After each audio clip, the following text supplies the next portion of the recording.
I don't necessarily use a bumper at any point of my force fetch.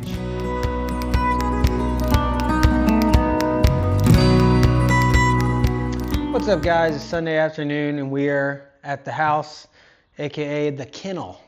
But I got Kaiser here because I wanted to go over today. You know, we've been doing a lot of field work. It's probably the first time you've seen Kaiser, but he is my more finished dog, utility dog. But we've been through force fetch and all that, because you have to have that for the utility test, or if you don't, I guess you could probably pass it, but probably something you want to have. But if you know what force fetch is, sending your dog to pick up something and him holding it the whole time and bringing it back to you. And a lot of people might say, oh, my dog doesn't need that. It's true, your dog might not. Pepper and Grizz, they literally will carry something in their mouth all the time. But in a testing scenario, at some point the dog's not going to want to hold whatever it is in their mouth anymore. And that's why it's so important to force fetch, because he's not thinking on if he wants to hold it in his mouth. He's thinking, or she's thinking, I have to hold this because I'm going to bring it to me, and we're going to continue with the drill. But I wanted to show you kind of a little process of after you do the hold training, which, hey, that's enough of that. No more of that. After you do the hold training, it leads into the whole force fetch program, which Kaiser's already been through this. A couple years ago, we did this with him. Now, I haven't done much of the training aspect with him, except when we go to eat, I tell him to go fetch it up and he goes and grabs his bowl. But I want to show you some of the tools that I use and I learned from other people, because I don't necessarily use a bumper at any point of my force fetch program. I use things that might be more similar to a bumper. But I don't want to associate the pressure, the pressure with a bumper. Hey, stop that. That's enough. Stop. So a couple things. I always start with the hold training. It's a piece of PVC pipe with tape here just for a little extra grip, because we're going to be working with young dogs. And I have kind of two lipped pieces here. Sometimes the dog likes to cigar it, which just means they kind of hang at the very end of it because they don't really want to hold it. But this gives them something to hold on to and I can work with. Another thing in the training, like I said, this is all force fetch, but I thought it'd be interesting to show the people that maybe haven't ever done it. But you want to do something that's really weird for them to hold on to. So like this is just a wiry brush. It's not wire, but some kind of, sticky thing. And this is just something that's really irritable or irritating. This is just something that's really irritating for them to hold on to. And if they're holding this, it's because you're actually told them to hold it. Any other dog's going to want to spit this out. Then you got something like this, which is weighted on one end. It's just a little mallet. And this will teach them to hold and counterbalance. Because if they don't have a strong hold, when this gets over here, it's going to slip right out. You want to have something large, represent like a goose or just something larger. You don't want all of your stuff to be little thin things like this. And then you move on to something, this is a 5-pound weight. But when you get the hold down, then you can formally start the force fetch process. And to tell the dog to fetch and to hold is not a very hard thing to do. It only takes, a few sessions for them to get what the words, associate the words, what are asking it to do. But I wanted to show you Kaiser a little bit. So we'll just take this, fetch, hold. Good boy. Good job. Give. All right, now let's do that. We won't do the brush here. Fetch, hold. Now see how he's holding like that? Hey, hold. So I'll kind of tap it here where it starts to slide out. He's got to get a grip on it. And I'm letting him be a little slack right now, kind of holding his head weird, but he's doing a good job. Give. Give. He's like, am I supposed to give it? All right, fetch. Good boy. Just moving his lips out of the way. Good boy. This is something real easy for him to hold. Give. All right, we'll do the brush. Fetch. Let's get him in there. Fetch. Good boy. Good. Give. And then the weight. Fetch. Good boy. Good. I mean, that's 5 pounds hanging out the end of his mouth, so good boy, give, good job. But we're gonna grab Pepper, and like I said, this is just I just want to show people tools that we use, but what we're gonna be doing today is just a fetch and hold with Pepper, and probably Grizz too, because I haven't done force fetch with him, so we might even bring Grizz in and start doing some hold work with him. So let me go grab Pepper, we'll be right back. Good boy, buddy, good job. Pepper up. Good girl. Good girl. All right, so we got Pepper here.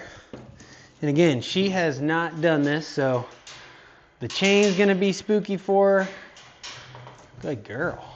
Good job. Now, Pepper is a dog that we have that literally, when you give her something, when we're playing in the house, she never puts it down. It's a dog that someone would think, oh, I don't need to force fetch the dog. And because we do utility and stuff like that, we want to eventually force fetch her. Also, just in hunting aspect, you don't want a dog that is going to be midway back to you and drop the bird, and then it's also a recovery thing. But anyway, I want to show you how we start it. So she doesn't know the word fetch. She doesn't know the word hold. She doesn't really know what we're doing. So this is all brand new to her. I'm going to put the dowel into her mouth, and then I'll say fetch. You want to keep your thumb there so she can't spit it out. And they're gonna wanna roll it around and spit it out, and you'll see the process. So, Pepper, fetch, good, fetch, hold. So that whole time, hold, hold, good. Clearing her gum so it's comfortable, hold, hold, hold, give, good girl. So you can see the whole time she's kind of trying to put it out the side, put it out this side, not really holding it. When you get a second or two of her holding on to it, then you take it out. Pepper, sit down. Good girl. Good girl. Fetch. Good. Hold. Hold. Hold. Hold. Good girl. Hold. Give. Good girl. Now she's kind of doing too good right now, but this is how it is. Some dogs are, like I said, she is a dog that wants to hold things in her mouth. Here, sit. The reason we have her tied up here is I'm not having a fight with her going up and down the line. Pepper, here. Fetch. Hold. Hold. Hold.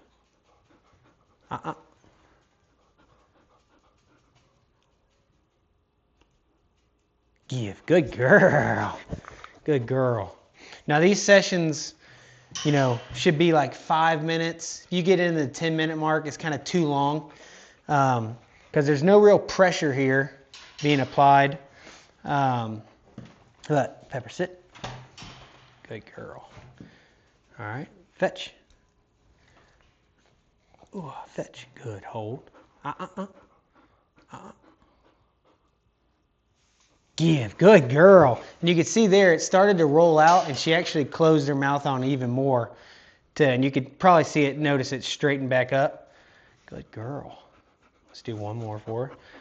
All right, Pepper, fetch. Again, you want to clear the gums.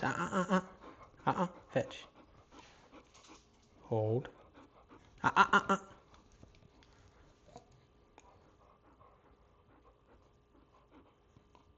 Give. Good job. Good girl. Good girl. And it's as easy as that. After a few days of doing this, eventually, when you say fetch, you're not going to have to keep saying hold the whole time. It's not going to be foolproof, but your dog's going to get it where then you can start into the formal force fetch training. Hold. Hold. Good. Hold. Hold. Give. Good girl. You're doing too good. Good girl. All right, let's get Grizz. That kind of went too easy. Good boy, Grizzly. Good boy, Grizzly. Watch out. All right. Let's go. Up. Hey, up. Yeah. Now, he has never been on this table either. All right. Let's see. Ooh, what is that? You can get him excited about it. Good boy. But like I said, him and Pepper are both dogs that want to retrieve more than anything. So Grizz, fetch. Good. Hold. He's clearing his gums there. hold. There you go. Let me get a little fight from you. Hold. Give. Good job. Good boy. Fetch. Fetch. Good. Hold. Hold. Hold.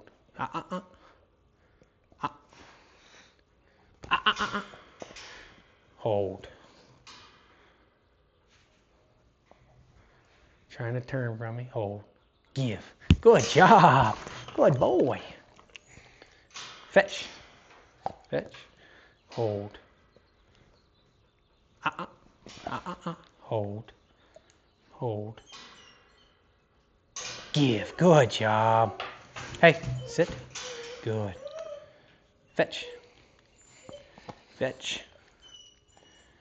Now the funny thing is, if I were to throw this, he's going to run and grab that and hold on to it till I take it from him to throw again.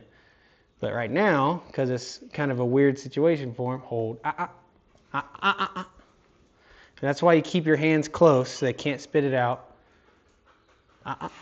You want to kind of keep their head up as well, so it can't just kind of slide out. Good. Good. Good. Good. Good. He's trying to lean on me here. Good. Good. Good. Give. Good job. Good boy. Sit. Let's do one more with him. Fetch. Good. Hold. Give. Good job, buddy. Good job. So it's something super simple like that. Doesn't take long. And, I don't know how many sessions you do will depend on the pepper. How many sessions you do will depend on your dog, what's kind of bred into the dog. Like I said, these two dogs are dogs that they are retrievers through and through. But just to give a little insight of how before you start force fetch, you want to have this, but it's something simple. You don't need a force fetch table. You don't need a bunch of money to get a bunch of tools. These are all things I had, a little piece of PVC pipe, duct tape. The table just makes it easier with the chain so they're not moving around. But you could literally do this at your house on the couch. But if you're working with a dog, this is a great time to do it, training season, before the hunting season comes around. And just something very easy to do to have a little bit more confidence in your dog out in the field. Thanks for checking it out. Let's go.